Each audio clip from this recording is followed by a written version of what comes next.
मेरे YouTube channel में सभी दोस्तों का हार्दिक अभिनंदन है। तो दोस्तों हम आपके सामने रीजनिंग के नए एपिसोड के साथ हाजिर हुए हैं। तो दोस्तों जो ये क्वेश्चन मैं करवा रहा हूँ ये एसएससी के सीजीएल के एग्ज़ाम में अभी 2020 में पूछे गए हैं दोस्तों। और ये बहुत ज़्यादा इम्पोर्टेंट है क्योंकि ये क्वेश्चन आपके एग्ज़ाम्स में भी रिपीट होने के पूरे चांस है। तो दोस्तों बिना टाइम वेस्ट करे आइए इन क्वेश्चनों को हम सोल्व आउट करते हैं और वो भी बिल्कुल सेकेंडों में। फर्स्ट क्वेश्चन है दोस्तों 4 है, 12 है और फिर 5 है, फिर क्वेश्चन टैग है। तो दोस्तों जो अगली जो डिजिट आएगी वो क्वेश्चन टैग की जगह पर क्या डिजिट आएगी वो हमने सोल्व आउट करना है, उस चीज़ को हमने हल करना है। तो दोस्तों जो ये 4 है उस और जो 12 के बीच में क्या रिलेशनशिप बन रहा है, यानी कि जो 12 कैसे आएगा हमारा, अगर हम 3 को गुना करेंगे 4 से तब हमारा 12 आ रहा है। यानी कि दोस्तों जो 4 है उससे हम एक जो नंबर माइनस करके, यानी कि उससे जब हम एक जो नंबर कम करके तब मल्टीप्लिकेशन करते हैं तो हमारा जो 12 आ रहा है।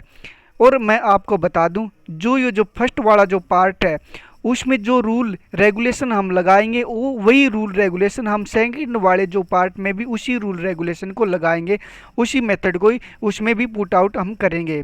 तो जब हम अगर 5 है तो इससे जो एक नंबर कम क्या होता है वह 4 होता है। तो इसकी जब मल्टीप्लिकेशन हम करते हैं तब हमारा आंसर क्या आना चाहिए, वह 20 आता है। यानी कि हमारा राइट आंसर डी आंसर है।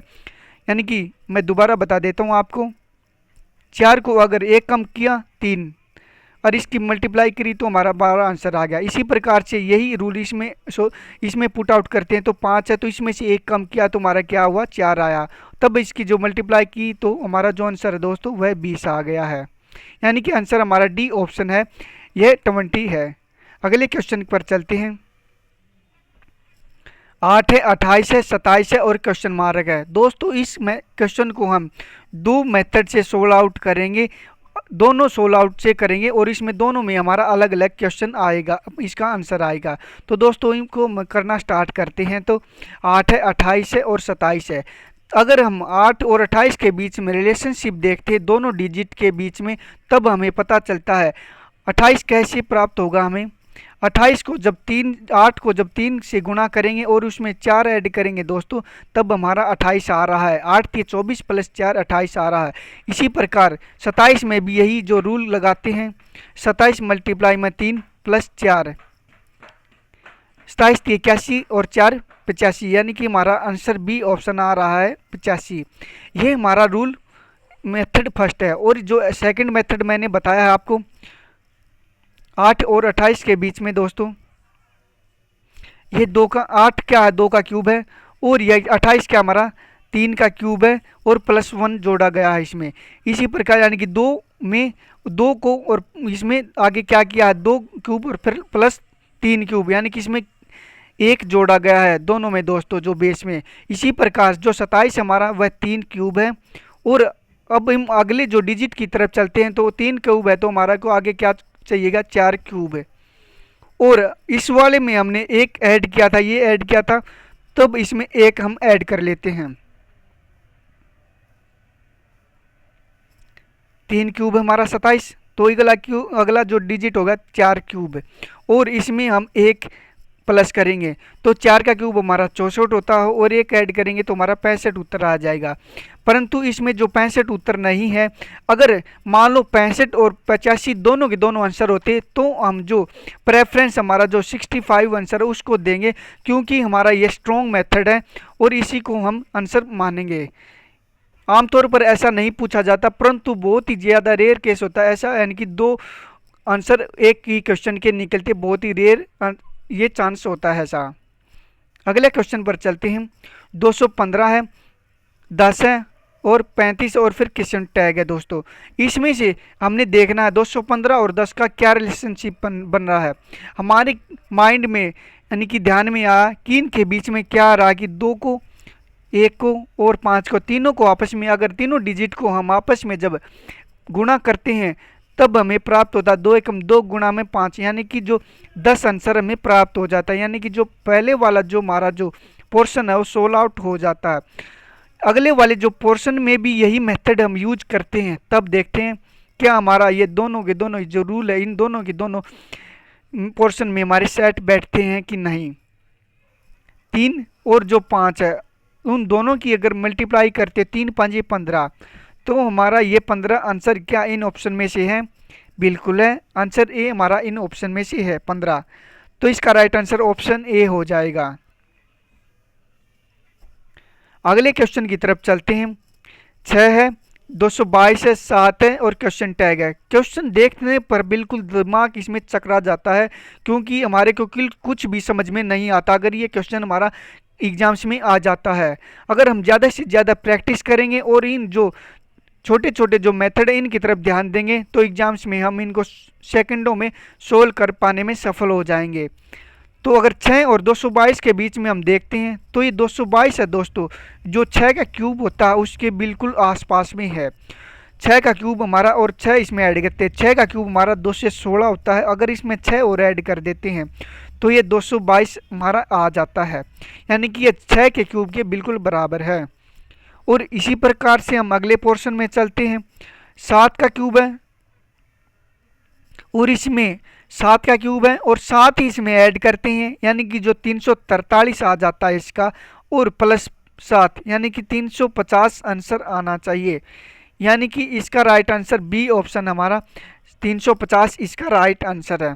मैं आशा करता हूं दोस्तों ये क्वेश्चन आपको समझ में आ रहे होंगे। अगले क्वेश्चन की तरफ चलते हैं।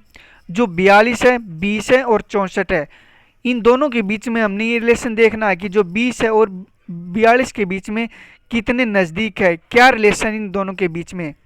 अगर 42 को हम 2 से डिवाइड करते हैं तो हमारा 21 आ जाता है। 21 में से अगर 1 माइनस करते हैं तो हमारा 20 आ जाता है, यानी कि जो फर्स्ट पोर्शन हमारा बिल्कुल सोल्व आउट हो चुका है। अगले पोर्शन पे ध्यान देते हैं तो इसी प्रकार से हम करते हैं। 2 को डिवाइड कर देते हैं यानी कि 32 हो जाता है और 1 इसमें से माइनस करते हैं तो हमारा जो 31 आंसर हो जाता है, यानी कि आंसर ए है हमारा 31 है। नेक्स्ट क्वेश्चन करते हैं। 1 है, 36 है, 2 है और क्वेश्चन टैग है। तो दोस्तों इसमें से बिल्कुल भी समझ में नहीं आ रहा, ये बहुत ज़्यादा कठिन क्वेश्चन लग रहा है मुझे, परंतु अब मैं इसकी जो 16 करूँगा बिल्कुल सेकंडों में। 1 और जो 36 के बीच में हमारा क्या रिलेशन है। अगर हम कई क्वेश्चनों में दोस्तों हम क्या करते हैं कि उसमें कुछ में ऐड करना पड़ता है, फिर उसका क्यूब और स्केयर भी करना पड़ जाता है, और कई बार माइनस वो करके फिर उसका होल स्केयर क्यूब और स्केयर करना पड़ जाता है। यही मेथड इसमें भी हम यूज कर देते हैं। अगर 1 में 5 ऐड करते हैं फिर इसका होल स्केयर करते हैं, यानी कि 6 का स्केयर हमारा 36 हो जाता है दोस्तों। इसी प्रकार से हम इस दूसरे वाली जो पोर्शन में भी यही रूल फॉलो करते हैं तो तब हमें क्या प्राप्त होता है। 2 में फिर से हम 5 ऐड कर देते हैं, क्योंकि हमने पहले वाले पोर्शन में भी 5 ऐड किया था। 2 + 5 फिर इसका होल स्केयर यानी कि 7 हो गया होल स्केयर। इसका जो स्केयर 7 का स्केयर हमारा 49 आंसर होता है, यानी कि जो 2 है वह 49 के बिल्कुल बराबर होगा। आंसर हमारा ए होगा। और दोस्तों आपको ये भी ध्यान रखना चाहिए, सबसे पहले जो हमारी प्रेफरेंस होगी वह जो प्राइम नंबर होते हैं दोस्तों विन डिजिटों की ऊपर होगी। क्या ये प्राइम नंबर तो नहीं है? नहीं है, तो हम आगे बढ़ते हैं। प्राइम नंबर की ओर हमारी जो पहली प्रेफरेंस रहेगी। और आपको पता होना चाहिए प्राइम नंबर क्या होते हैं, यानी कि अभाज्य संख्या है जिनको हिंदी में कहा जाता है। ये सिर्फ अपने आप से भाग होती है और एक जो नंबर एक नंबर से डिजिट एक संख्या से वह भाग होती हैं। सबसे पहला जो प्राइम नंबर है वह 2 है, और 1 से 100 के बीच में जो प्राइम नंबर होते हैं टोटल वह 35 जो डिजिट होते हैं। अगला क्वेश्चन है दोस्तों 3 है, 12 और 5 है और क्वेश्चन टैग है। इनमें से हमने देखना है कि 3 और 12 के बीच में क्या रिलेशन बन रहा है। अगर 3 को जो अगली संख्या हमारी क्या 3 से अगली संख्या क्या है 4 है। अगर 3 को 4 से गुणा करते हैं तो हमारा 12 आ जाता है। इसी प्रकार से जो 5 है 5 से अगली संख्या हमारी क्या है 6 है।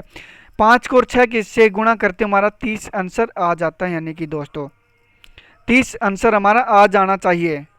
तो परंतु इसमें क्या है कि हमारा जो 30 आंसर होना चाहिए इन ऑप्शन में से हमारा नहीं है, तो ये नहीं कि ये सभी के सभी हमारे गलत है ऑप्शन, और हमारा जो आंसर 30 है वह बिल्कुल राइट आंसर है। तो दोस्तों यह वीडियो आपको पसंद आई है तो हमारी वीडियो को लाइक शेयर और चैनल को सब्सक्राइब करना न भूलें। Thanks for watching friends.